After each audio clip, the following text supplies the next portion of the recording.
Hello बच्चों, hope you all are doing good. Today we are doing the chapter Understanding our Heritage.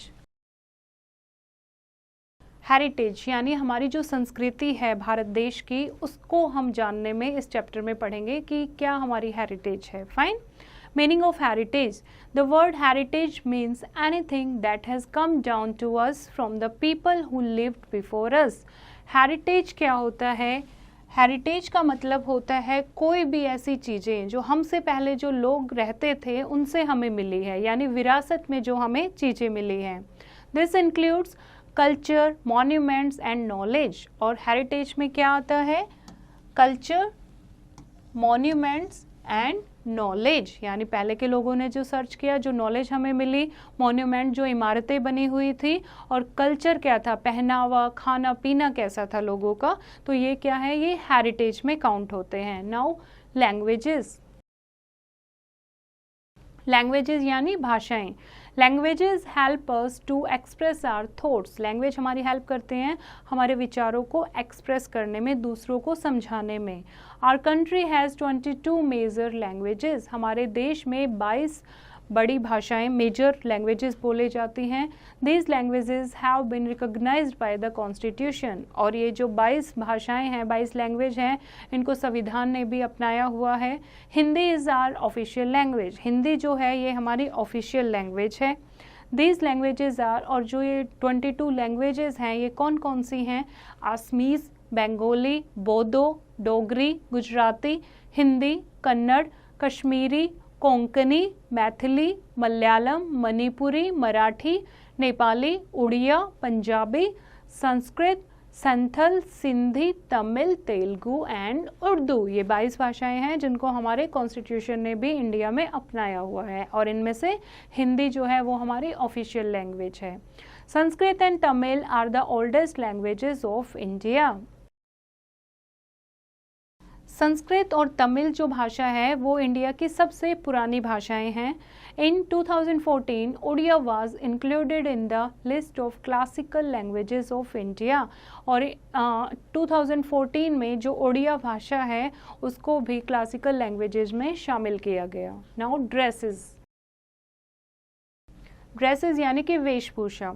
The dresses we wear depict the diversity of India. जो कपड़े हम पहनते हैं, जो वेशभूषा हम पहनते हैं, उससे हमारे इंडिया के बारे में, इंडिया के कल्चर के बारे में पता लगता है कि इंडिया में कितनी डाइवर्सिटी है. लोग अलग अलग टाइप के, अलग अलग जगह पर रहने वाले लोग अलग अलग कपड़े पहनते हैं. People living in cities and towns wear modern dresses. जो शहरों में लोग रहते हैं, टाउन्स और सिटीज़ के लोग हैं, वो मॉडर्न ड्रेसेस पहनते हैं. While traditional dresses are worn in Indian villages, Indian villages में, गांव में जो लोग रहते हैं वो ट्रेडिशनल कपड़े पहनते हैं. However, we see many variations in the way people dress up. फिर भी हम देखेंगे कि बहुत सारी वैरायटी हैं, बहुत सारी वेरिएशन, डिफरेंसेस हैं लोगों के ड्रेसअप में. जैसे कि साड़ी आप देखोगे लोग अलग अलग स्टाइल में पहनते हैं, सलवार कमीज के भी अलग अलग स्टाइल्स हैं. Salwar kameez and saris are the popular dresses among women. Women, औरतों में, महिलाओं में सलवार कमीज और साड़ी बहुत फेमस है dresses. The way women ties the sari different from state to state. और साड़ी को पहनने का तरीका बहुत अलग है. किसी स्टेट में कैसे पहनी जाती है, दूसरे स्टेट में अलग तरीके से पहनी जाती है. The Maharashtrian, Bengali and Gujarati way of lying the sari is completely different and shows how the same cloth can be used for giving a completely different look. जो महाराष्ट्र में महिलाएं रहती हैं, बंगाल में और गुजरात में जो महिलाएं हैं, वो तीनों अलग अलग तरीके से साड़ी को पहनती हैं. इससे पता लगता है कि एक ही कपड़े को कैसे अलग अलग तरीके से अलग अलग लुक हम दे सकते हैं. Women in Gujarat, Rajasthan and Madhya Pradesh wear ghagra. और जो महिलाएं गुजरात में, राजस्थान में और मध्य प्रदेश में रहती हैं वो घाघरा चोली पहनती हैं.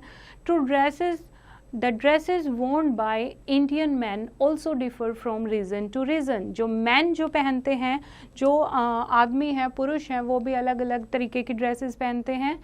Man wear trousers and shirts, kurta pyjamas and dhoti kurta.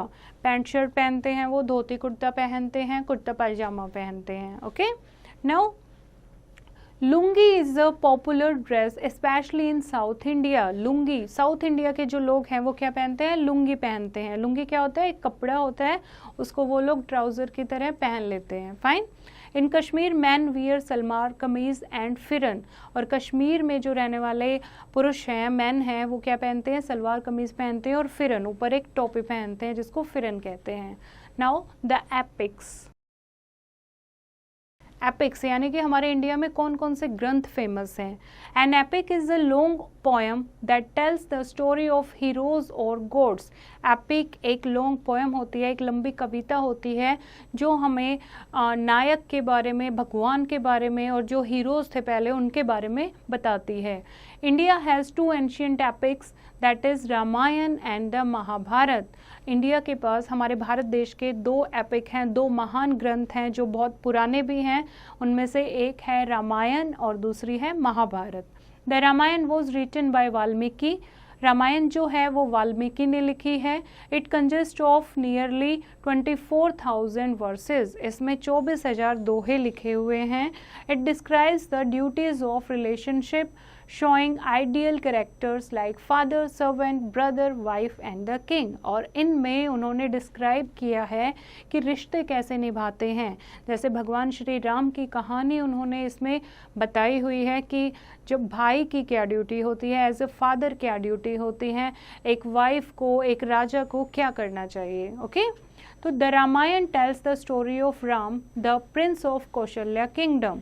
और जो रामायण है वो भगवान श्री राम की कहानी सुनाती है जो कि कौशला के किंग थे, प्रिंस थे, राजकुमार थे। His banishment from the kingdom by his father Dasharath, he traveled across forest in India with his wife Sita and brother Lakshman. जब उनके पिता दशरथ ने उनको घर से निकाल दिया था, उन्हें वनवास दिया था 14 साल का, तब वो जंगलों में अपनी पत्नी सीता और अपने भाई लक्ष्मण के साथ इधर उधर घूम रहे थे, ट्रैवल कर रहे थे। The Ramayana also tells the story of the abduction of Sita by Ravan. और रावण सीता को उठा कर ले गए थे, उसके बारे में भी बताती है रामायण की story. And Ravan the king of Lanka, Ravan जो लंका के किंग थे। A great war took place between Ram and Ravan. और एक बहुत बड़ी वॉर हुई थी, बहुत बड़ा युद्ध हुआ था राम और रावण के बीच में। राम वोन द वॉर और राम, भगवान श्री राम उस वॉर को जीत गए थे। Eventually Ram return to Ayodhya and people celebrated his arrival. और भगवान श्री राम जब अयोध्या आए अपनी पत्नी सीता के साथ, तो अयोध्या में जब वो वापस आए तो वहाँ के लोगों ने उसको सेलिब्रेट किया, अपने घरों को दियों से जलाया, जिसको हम दिवाली के रूप में आज तक मनाते हैं। The Mahabharata describes the story of the Pandavas and the Kauravas. This epic was written by Ved Vyas. और जो महाभारत का एपिक ग्रंथ है, जो महाभारत का ग्रंथ है, वो स्टोरी सुनाता है पांडवों और कौरवों की। ठीक है, तो किसने लिखा है? ये वेद व्यास ने लिखा है। Fact file, during ancient times Sanskrit was the language of scholars, the Ramayana was written in Sanskrit. जो लिखने वाले लोग थे, स्कॉलर थे उस पुराने टाइम पर, वो संस्कृत यूज़ करते थे, संस्कृत जानते थे, तो जो रामायण है वो संस्कृत में लिखी हुई है। Now Panchatantra. Panchatantra, Panchatantra is a collection of animal fables. Animal fables यानी पशुओं के बारे में स्टोरी उसमें सुनाई गई है पंचतंत्र में। It was written by Vishnu Sharma, Vishnu Sharma ने लिखी है। It contains the story of king Sudarshan. King Sudarshan की स्टोरी इसमें सुनाई गई है। The king had 3 sons. The king himself was a scholar and powerful ruler but his sons were illiterate. The king wish to educate his sons. इसमें राजा सुदर्शन की story सुनाई है कि उसके 3 बेटे थे और वो खुद क्या था, वो बहुत बुद्धिमान थे, बहुत अच्छे स्कॉलर थे और एक पावरफुल राजा भी थे। और लेकिन उसके जो बच्चे थे वो बहुत इलिटरेट थे, पढ़े लिखे नहीं थे। और राजा आता था उनको पढ़ाना, उनको अच्छे से पढ़ाना। One of the ministers advise the king to contact Vishnu Sharma for this. Consequently, Vishnu Sharma was invited to the court where the king offered him grand donation if he could teach the prince। और उनके एक मंत्री, सुदर्शन राजा के एक मंत्री advice करते हैं अगर आप अपने तीनों बच्चों को बुद्धिमान बनाना चाहते हो तो आप विष्णु शर्मा से कांटेक्ट करो। तो विष्णु शर्मा को कोर्ट में बुलाया जाता है और राजा उसे कहता है कि वो उसे बहुत बड़ा इनाम देगा अगर वो उनके तीनों राजकुमार को पढ़ाएगा।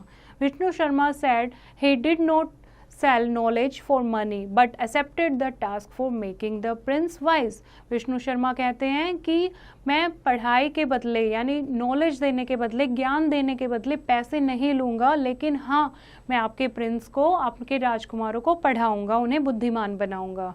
Vishnu Sharma began to tell the animal fables। These stories imparted the prince wisdom। और विष्णु शर्मा ने क्या शुरू किया, उन बच्चों को, उन प्रिंस को कहानियाँ सुनाना शुरू किया, एनिमल फेबल सुनाना शुरू किया, जिनसे वो बुद्धिमान हो गए। Okay, now next is Jataka tales. Jataka tales, the Jataka tales are amongst the earliest Buddhist literature। सबसे पहला बुद्धिस्ट लिटरेचर है ये। These tales are about the previous births of Gautam Buddha. Gautam Buddha के जो पहले के जन्म थे उनके बारे में लिखा हुआ है। Most of the stories show the previous lives of the Buddha in human and animal form। कुछ स्टोरीज में बताया गया है कि उनके जो पहले की लाइफ में वो एक ह्यूमन बीइंग थे, कुछ में बताया गया है वो एक एनिमल थे। They also tell us about the life and times of Gautam Buddha. और गौतम बुद्ध की कैसी लाइफ बीती है, उन्होंने क्या क्या अपनी लाइफ में किया, उसके बारे में इसमें लिखा हुआ है। These are around 550 fables concerning the previous births of the Buddha। और बुद्धा के पहले जन्म को लेकर कम से कम इसमें जटाका टेल्स में 550 स्टोरीज हैं, कहानियाँ हैं। Now let us revise the chapter। The heritage includes culture, monuments and knowledge। Heritage क्या होता है? विरासत, जो हमें अपने पूर्वजों से मिली है, ठीक है। उसमें क्या क्या आता है? कल्चर आता है, मोन्यूमेंट आता है और नॉलेज आती है। Our country has 22 major languages. हमारे देश की 22 मेजर भाषाएं हैं। The dress we wear depict the diversity of India. जो ड्रेसेस हम पहनते हैं उससे हमारे इंडिया का जो डाइवर्स कल्चर है, जो डिफरेंट कल्चर है, वो शो होता है। India has 2 great epics, the Ramayana and the Mahabharata. India के 2 फेमस ग्रंथ हैं, महान ग्रंथ हैं, एक रामायण और दूसरा महाभारत।